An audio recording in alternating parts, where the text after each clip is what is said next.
So, hello guys. Hello. Hi. Hi. So, ayan. So, nandito na tayo ngayon sa Matthew chapter 9. Woo! Palakpakan natin sa Matthew chapter 9 na tayo. So, last week, Matthew chapter 8 tayo, which is tinuro ni Ate Maika. Kung yung mga nandito last week, ano yung natandaan nyo sa tinuro ni Ate Maika? Yung tatlong C ba yun? Ano nga ulit yung tatlong C kung natatandaan nyo? Guys?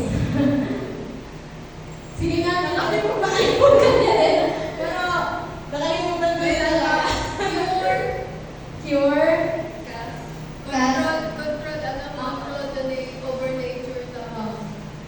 Cast out demon. Diba?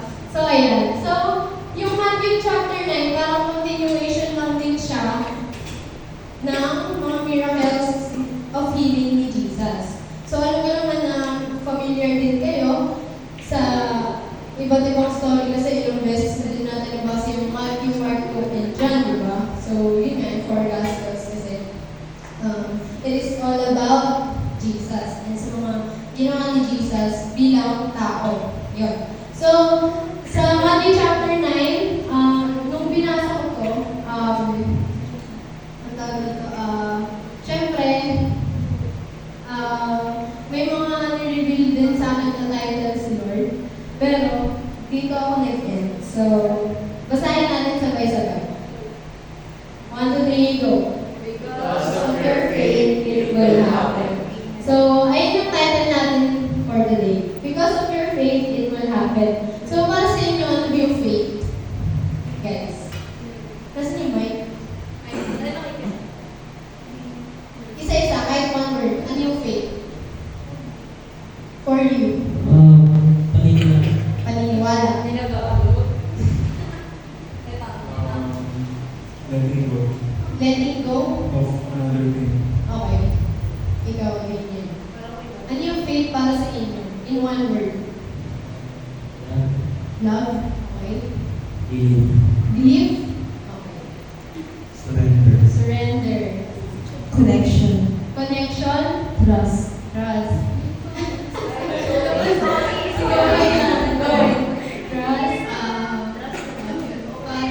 Passion. Ate po. For you, ano yung faith? Kapag narinig mo yung salitang faith, ano yung pumapasok sa utak mo? Love din. Ate, ano ikaw? Devotion. So, tama naman yung lahat kasi may kanya-kanya naman tayong meaning of faith. Pero because of our faith, mangyayari ang mga bagay na, ayun, pinag-pray din natin. So, gumawa ako ng acronym sa faith. Introduction lang to. Gumawa ako ng acronym sa faith na pwede natin maging basihan para makamit natin yung gusto natin through faith. Gets nyo? Okay, so, ayan.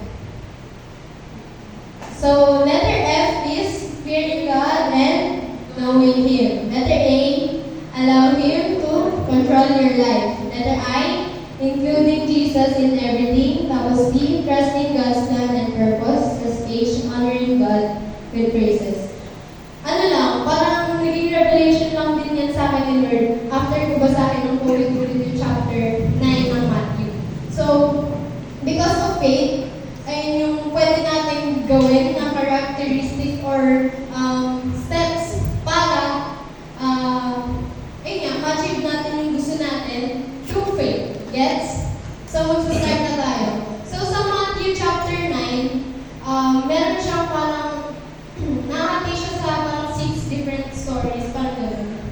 And iisa-isahin natin yun.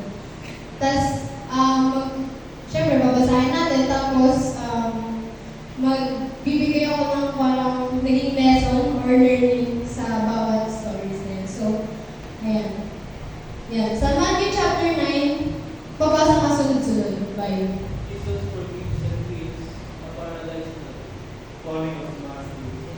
Jesus turns young about fasting. Jesus raises a dead girl and heals a sick woman. Jesus heals the blind and mute. So, meron tayong 6 na nakapaloob sa Matthew chapter 9, which is yun nga, isa-isahin natin. And para mas maintindihan nyo din, i-explain ko din sa inyo. So, mag-start na tayo sa Jesus forgives and heals a paralyzed man. So, ano nga ba yung paralyzed man? Ano yun? Lumpo, hindi makalakad. So, hindi nakakaalam. So, ayan, mag-start na tayo. Basahin natin. Ano? Ikaw na. Jesus stepped into a boat.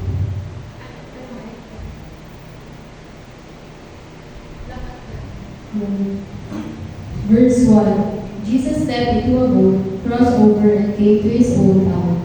Some men brought to him a paralyzed man, lying on a mat. When Jesus saw their faith, he said to the man, "Take heart, son, your sins are forgiven." At this, some of the teachers of the law said to themselves, "This fellow is blaspheming."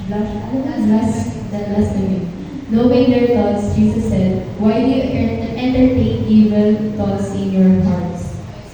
Yan. So, ang pinakwento dyan is, bumalik daw si Jesus sa town niya. Ano nga yung town niya? Yung Israel. So, bumalik daw siya doon, and nung bumalik siya, may mga tao na nagkatipon-tipon, tapos dinala sa kanya yung paralyzed man. Para syempre, i-heal ulit yung tao yun. Tapos, nung nakita ni Jesus yung faith ng mga tao, sinabi niya, "Take heart, son, your sins are forgiven." So, kahit walang ginagawa yung paralyzed man na yun, alam niya na makasalanan yung paralytikong tao yun. Kaya, pero ayun yung sinabi niya. Alam niyo yun, instead na sabihin niya na pinapagaling na kita, ayun muna yung sinabi niya, "Your sins are forgiven." Tapos, syempre diba, kapag nung sinabi yun ni Jesus, may mga teachers doon na sinabi, "This fellow is blaspheming." Sino nandito kanina? Di ba sinabi yun dito may kanina kung ano yung blasphemy? Ano yung blasphemy kanina? Yung nare-recall ko. Yung parang ano, yung Tagalog nito? Parang, guys, help. Yung Tagalog ng blasphemy, yung parang, Paglalapas ka. oo yun, maglalapastangan kay God, kay God the Father. Tapos sabi ni Jesus, "Why do you entertain evil thoughts in your heart?" Bakit daw, ayun yung parang naging take away ng mga tao dun sa sinabi niyang "you are forgiven."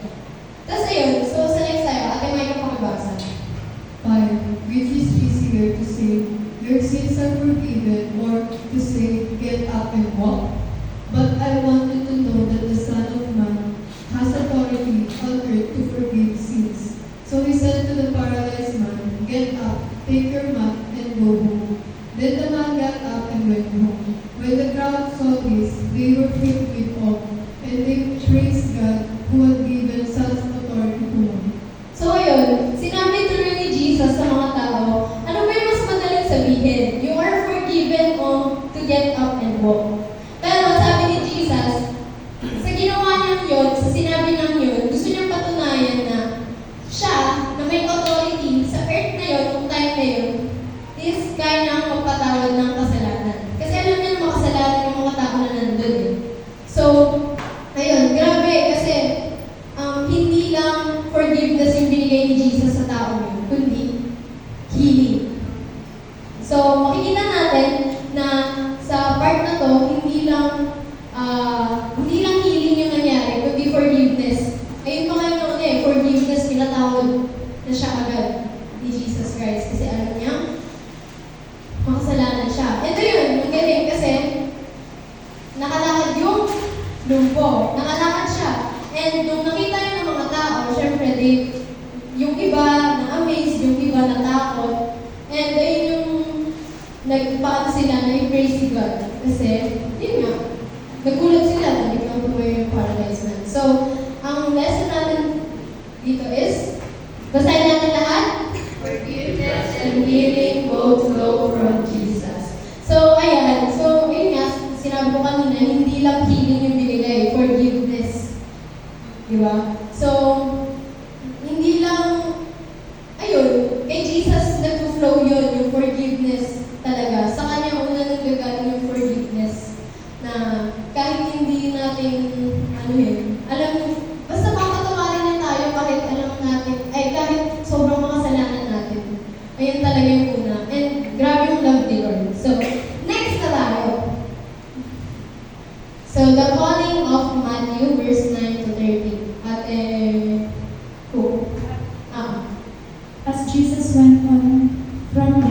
saw a man named Matthew sitting at the tax collector's booth. "Follow me," he told him, and Matthew got up and followed him. While Jesus was having dinner at Matthew's house, many tax collectors and sinners came and ate with him and his disciples. When the Pharisees saw this, they asked his disciple, "Why does your teacher eat with tax collector and sinners?" On hearing this, Jesus said, "It is not the healthy who need a doctor, but the sick. But go and learn what this means. I desire mercy, not sacrifice, for I have not come to call the righteous but sinner." So, ayan. So, from sa scripture na yan, ayun yung part na yung calling of Matthew. So, nung time na naglalakad daw yung si Jesus with his disciples, tas tinawag ni Jesus si Matthew. Tapos yun, sumama si Matthew kasi sinabi, "Follow me." Tapos, nung makalipas ng in-invite ni Matthew si Jesus for a dinner. Kasama yung disciples and ano yung unang naka-highlight na red? Many tax collectors and sinners came and ate with him and his disciples. So, ang kasama nila sa dinner ay yung mga tax collectors, sinners, tapos yung disciples. Tapos, yung mga Pharisees, nakita yon nung time na nag-dinner sila. Tinanong nila yung disciples na bakit nakikikain si Jesus sa mga makasalanan na yan? Bakit sinasamahan niya yung mga taong yan? Ganun. Parang, di ba po makasalanan talaga parang sa Pharisees, parang ganun. Di ba? Parang sobrang ng tingin nila basta ang tataas ng tingin nila sa mga sarili nila. Kaya nila nasasabi yun. So, pero nung narinig to ni Jesus, sabi ni Jesus, "It is not the healthy who need a doctor, but the sick." Meron ba kayo na-discover na healthy tapos nagpa-doctor? I mean, meron naman. Pero, ang nilibig kasi dito ni Jesus is, "For I have not come to call the righteous, but sinners." Kasi, kapag pumunta pa si Jesus para sa mga perfect na tao, ano pang hihingi ng tao yun sa kanya? So, kaya tayo makasalanan kasi gusto ni Jesus na lumapit tayo sa kanya, mag-confess tayo, i-admit natin yung mistakes natin. And, ayun, we are so blessed kasi na kahit makasalanan tayo, Jesus came for us, He died for us para maligtas tayo. Gets niyo? So, ayun. Ang learnings natin here is, we are sinners and yet Jesus came for us to save us. Grabe, no? Grabe yung impact doon na kasi si Jesus, di ba, alam natin na pure siya. Wala siyang kasalanan. Pero siya yung pinako sa krus, gano'n. Pero tayong mga makasalanan, nag-sacrifice siya ng life para sa atin. Alin nga, sabi doon na, yung last, "But go and learn what this means." Sinasabi niya sa mga Pharisees, intindihin niyo kung ano yung sinasabi ng tekstong to. Na hindi ako pumunta para sa inyo, para sa mga taong matataas yung tingin sa sarili, kundi para sa mga taong makasalanan. Yes? So, ayun. We are sinners and yet Jesus came for us to save us. Mabilis lang to. So, yung pangatlo, dito na tayo sa pangatlo, Jesus questioned about fasting. So, nung binasa ko to, medyo na-confuse ako kasi medyo magulo siya.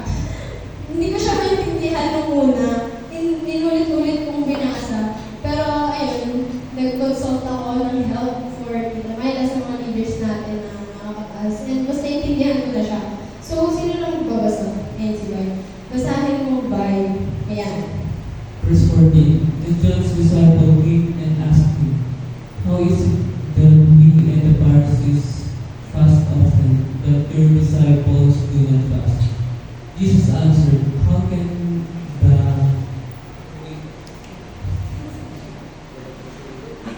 can the guests of the bridegroom mourn while he is with them? The time will come when the bridegroom will be taken from them, then they will fast.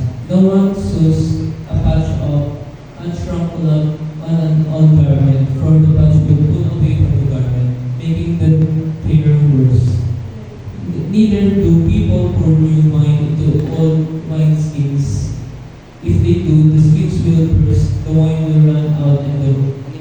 wineskins will be ruined. No, they pour new wine into new wineskins, and both are preserved. So, ayan.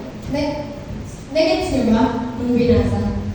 Hindi masyado, no? Magulo siya, no? Ang confusing niya, no? Pero, ang sinasabi lang dito is, ayun nga, sabi sa verse 14, then John's disciple came and asked him, si John, yung mga disciple daw ni John, tinanong si Jesus kung bakit daw yung mga Pharisees nagpo-fasting, pero yung mga disciples mo, Jesus, hindi. Parang gano'n. Tapos nagbigay ng tatlong halintulad si Jesus, which is yung unang naka-red, yung bridegroom, tapos yung next, yung bagong basta soup, tapos i-combine sa uluma, tapos yung pangatlo, yung new wine sa old wineskin. So, ang ibig sabihin lang yung tatlong hinahalin tulad na yan, hindi natin pwedeng, ano to, like, yung sa Old Testament sa New Testament. Kasi parang, ano dyan, is yung old practice. Gets niyo ba? Nagigets niyo ako? Na parang yung, sige, papakita ko lang yung summary. Embrace the new way of life through Jesus and not cling to old practices. Ayun yung meaning doon. Kasi ang sabi dun sa, ayun, no one sews a patch of unshrunk cloth on an old garment. So parang sinasabi ni Jesus dyan, hindi mo pwedeng ipilit yung luma sa bago. Ganon. Which is yung bago, alam natin na sino? Si Jesus Christ. Ayun yung New Testament. Di ba ang gulo niya? Pero kung gusto niyo pang maintindihan, pwede niyo din basahin ng sarili niyo. Pero ayun lang din yung pinakaintindi sa part na to. Okay? Na we should embrace the new way, the new life. Embrace the new way of life through Jesus and not cling to old practices. Gets? Nagets niyo na? Medyo nalinawan na kayo. Hindi ko din masyado explain yung context na parang pinahalit-tulad ni Jesus. Pero ayun na yung thought na yun. Na parang we should not embrace na the old practices, kundi yung new practices which is through Jesus Christ. Gets niyo na? Ganun siya. So, pang-apat na tayo. Ang bilis, diba? So, next, Jesus raises a dead girl and heals a sick woman. Okay, pabasa. When he was saying this, a synagogue leader came and knelt before him and said, "My daughter has just died, but come and put your hand on her, and she will live." Jesus got up and went with him, and so did his disciples. Just then a woman had been subject to bleeding for 12 years, came up behind him and touched the edge of his cloak. She said to herself, "If I only touch his cloak, I will be healed." So, ayan. So, sa next part na to, pang-apat na to, di ba? So, sa pang-apat na part na to is, merong isang synagogue leader daw, tapos may anak siya, tapos namatay daw yung anak niya. Tapos ano nga yung sabi sa red? Pakibasa lahat. Kasi sa baba naman, so, ano yung napansin nyo sa red na naka-underline? Yun na naka-highlight. Ano yung napansin nyo sa dalawang sinabi na yan? Nung woman na nag-bleed for 12 years, tas nung tatay na, ano yung napansin nyo sa red? Sa touch? Sa touch ni Jesus, ano nangyari? So, ano meron sa mga taong yun? Faith. Tama. So, meron silang faith. So, next, pakibasa nung next. Okay. 22. Jesus turned and saw her. "Take heart, daughter," he said, "your faith has healed you." And the woman was healed at that moment. When Jesus entered the synagogue leader's house and saw the nice crowd and people laying pipes, he said, "Go away, the work is not dead, but asleep."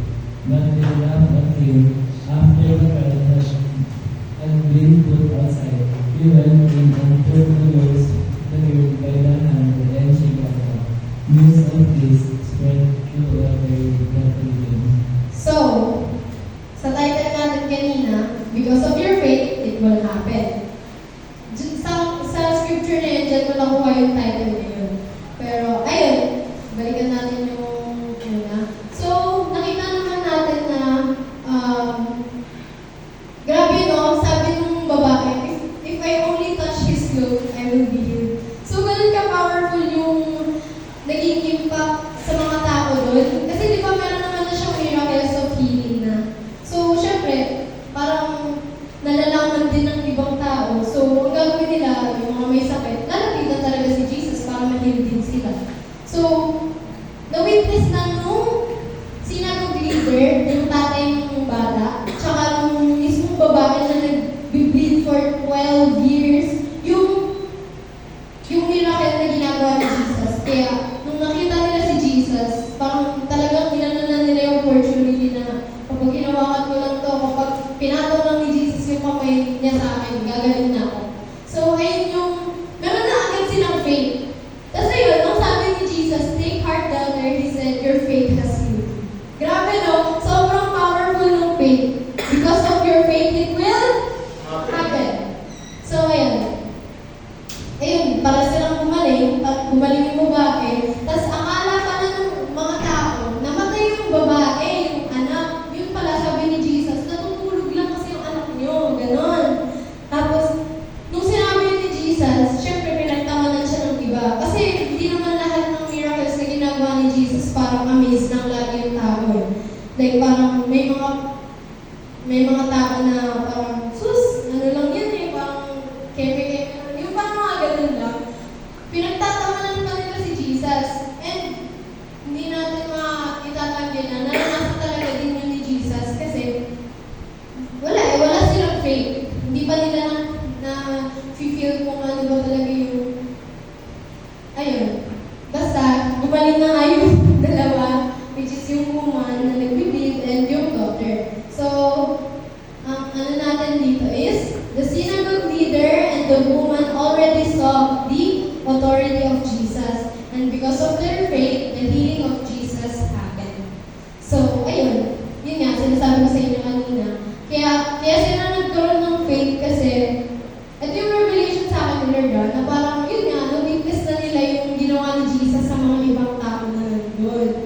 Kaya, nagkaroon sila ng faith, and dahil sa faith na yun, napagaling sila. Nakita na kasi nila yung authority ni Jesus sa time na yun. So, kaya naniwala sila. So, next na tayo. Di ba, Miss Love? Okay, Jesus heals the blind and mute. Sino nang goes? Ikaw na ba? Okay.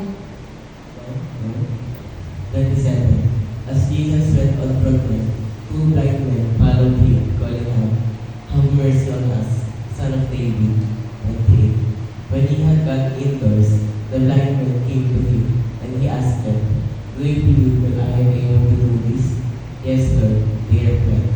29. Then he touched their eyes and said, according to your faith, and it be done to you. 30. And their sight was restored. Jesus warned them sternly, see that no one knows about this. So, ayun. Nung after, ano nga yung after yan? Yung before ng kwento ko? Yung babae, yung dalawang woman. So, after nun, nangyari, may dalawang bulag na lumapit kay Jesus. Sabi nila na, have mercy on us, Son of David, tinawag nila.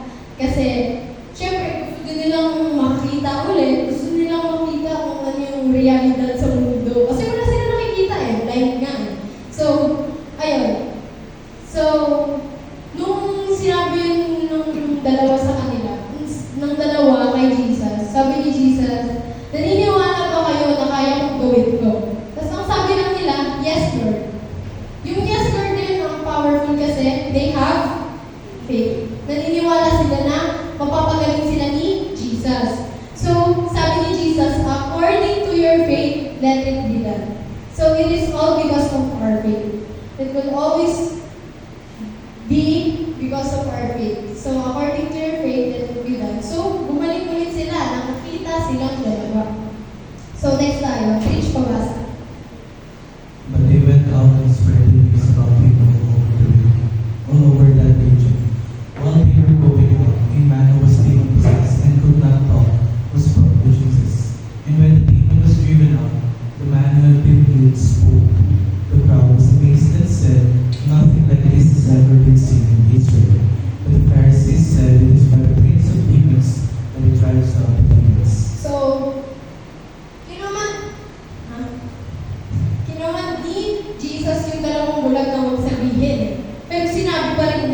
dalawang yun, yung miracle. Yung miracle na nangyari. Sinabi pa rin nung dalawa, kasi sobrang amazing sila sa ginawa eh. Di ba? Ikaw ba naman nakakita? Mapusita ka, gano'n na. Pero, ayun, habang nangyayari yun, habang sinaspread nila yung news, may nilapit na naman kay Jesus na demon possessed and could not talk. So, Pipe, na demon possessed siya and hindi siya makapagsalita, gano'n. Tapos, ayun, the man who had been mute spoke, nakapagsalita agad yung Pipe, nung nilapit nila ito kay Jesus. Tapos, syempre, ang dami ng miracles na nangyari, di ba? Ang dami na talaga. Tapos may nagsabi na, nothing like this has ever been seen in Israel.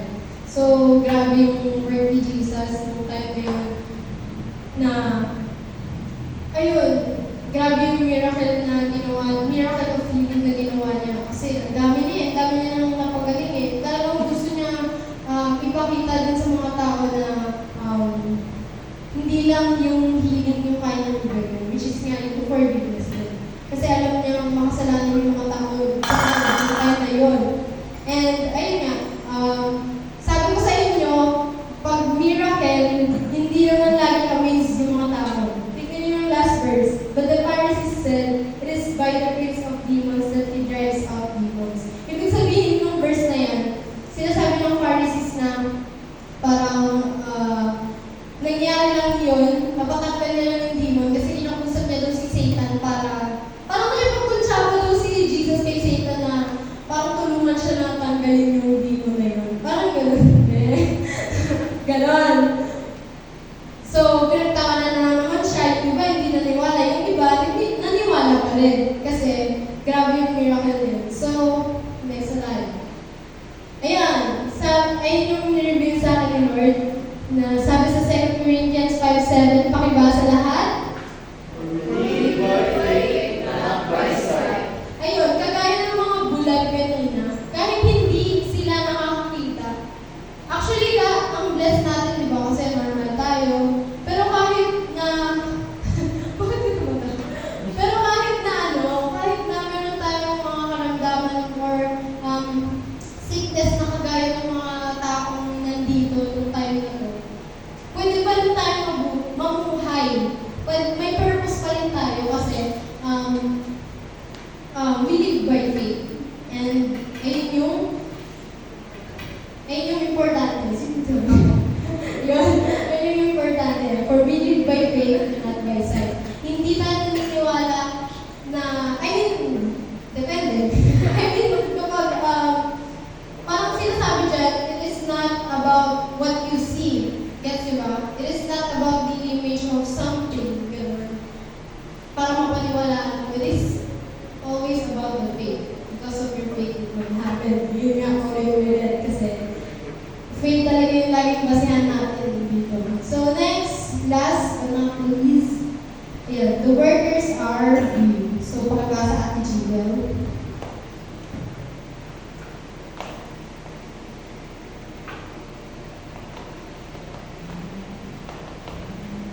Matthew 9, verse 35 to 38. Jesus went through all the towns and villages, teaching in their synagogues, proclaiming the good news of the kingdom and healing every disease and sickness. When he saw the crowds, he had compassion on them, because they were harassed and helpless, like sheep without a shepherd. Then he said to his disciples, the harvest is plentiful, but the workers are few. Ask the Lord of the harvest, therefore, to send out workers into his harvest field. So, yan. Ito yung, the workers are few yung pinaka-title ng part na to. So, ang nini-emphasize dito. So, So, ayan. So, yun nga. Jesus went through all the towns and villages, teaching in their synagogues, proclaiming the good news of the kingdom and healing every disease and sickness. So, naglakbay-lakbay si Jesus kasama yung mga disciples niya. Tapos, ang ginawa niya, shinare niya yung good news at nagpakita ng miracle through healing ng mga every disease. Tapos yun, si Jesus sa lugar na yun, sa Israel, nung nakita niya yung mga tao, ano yung unang red na highlight? Ano nakalagay doon?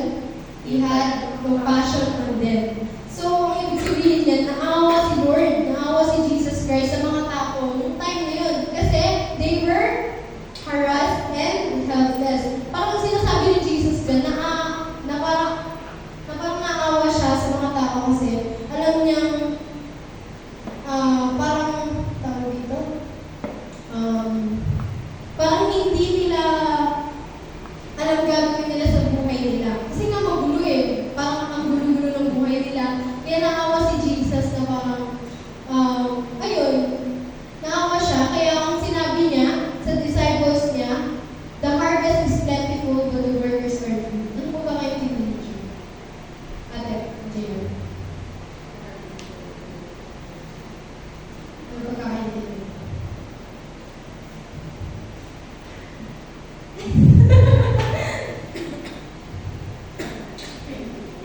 Sige, explain ko na.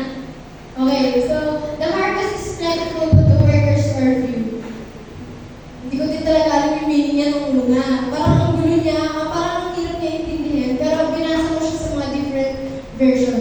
Pero ang ibig sabihin lang dyan ni Jesus is, ang lawak-lawak ng harvest, pero konti lang yung kumikilos. Gets nyo? Like, sila lang, yung disciples lang. So, ang sinabi ni Jesus, kaya ngayon, mag-pray kayo kay God the Father para magkaroon ng workers sa harvest field. Ayun yun. Yung parang sinasabi ni Jesus, dahil nga, He had compassion on them. He had compassion on the people nung time na yun. Ang sinabi niya sa disciples niya, the harvest is plentiful. It is, parang, ano ba yung ibang term? Malawak, madami, pero yun yung nag-work sa... So, sa part na yan, pwede din natin makirelate tulad yan sa mundo natin ngayon. Diba?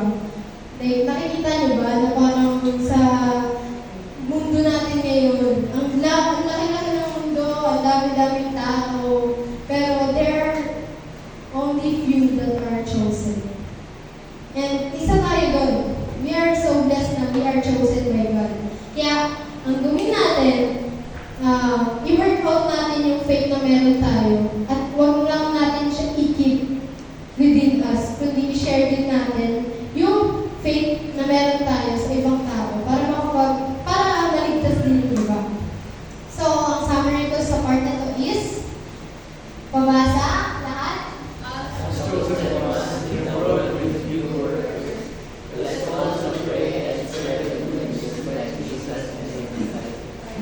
So, yan. So, lahat naman tayo, we have already our faith na, di ba? We have faith naman na.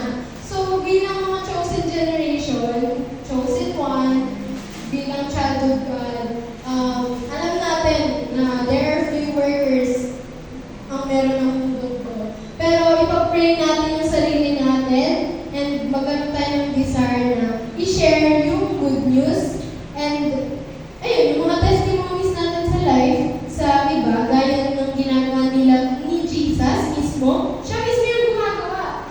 Pati yun ng mga disciples. So,